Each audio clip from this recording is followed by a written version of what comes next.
Junkyard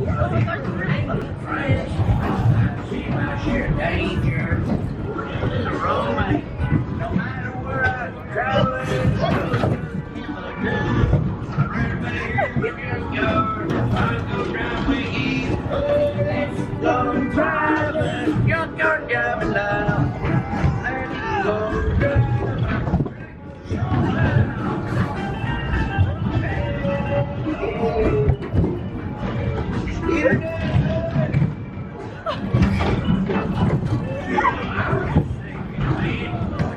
Let's go.